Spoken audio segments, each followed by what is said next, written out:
Today I'm going to walk you through an alternative style fixture table clamp. What makes these different is the hook and heel style design versus the standard 5/8 shank friction style design. Both will work in these style of tabletops, but these really tend to do better than the shank style. That mechanical bind really tends to kind of lift the table or deform it. These thinner tabletops do a lot better when that load's more evenly distributed versus their cast iron counterparts, which are much thicker. That being said, we want to keep the table flat and reliable. So I'm going to walk you through how I kind of scribe out this hook shape. You can see I just notch out that fillet, or at least I mark the notch for the fillet, and begin scribing out the line. I've got to narrow the main arm to at least 5/8 to get it to fit through the tabletop, and you can see here I'm just going to scribe it in.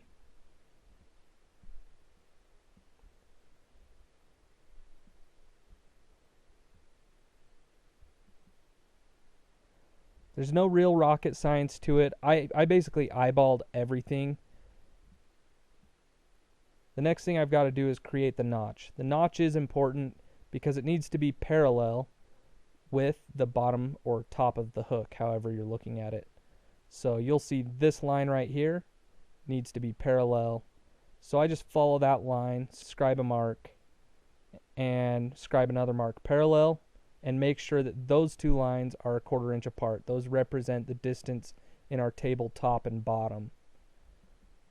Don't worry, it doesn't have to be perfect. There's a real easy way to kind of mark it out. Go ahead and just follow that line,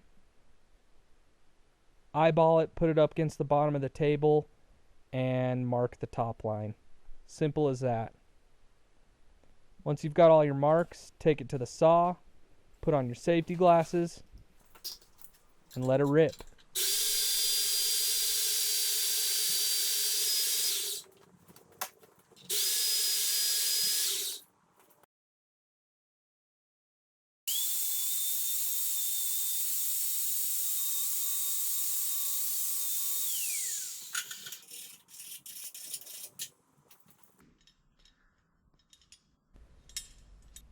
I used some 3/16 steel scrap that I had lying around to make the heel section of the clamps.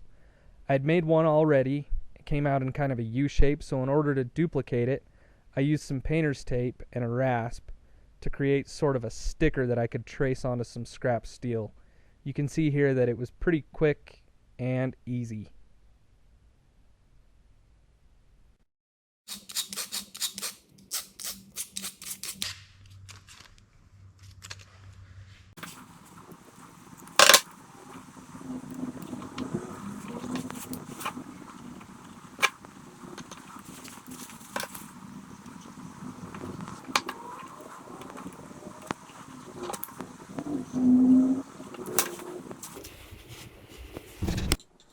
Before I get these totally cut out, I want to point out that we'll be using the magic of the YouTube to weld these because I have no actual weld footage. You can see that they came out really nice. I put a little beveled edge on it just to match up with this angle, and you can basically just set it on the table and tack it right in place. You could use MIG or TIG process. I just chose TIG because I wanted to reduce my post-processing time. I needed to do a little bit of filing on some of the proud spots, and once I finished filing, I just buffed them out with this abrasive roll-lock wheel. If you haven't used these, they're the best weld prep tool you can have in the shop. All in all, I'm happy with the result, and I'll be using these immediately to help me finish weld this Bronco shock tower brace. I hope you found this video helpful. If so, like it, and if not, shoot me a comment with any questions that I left you with.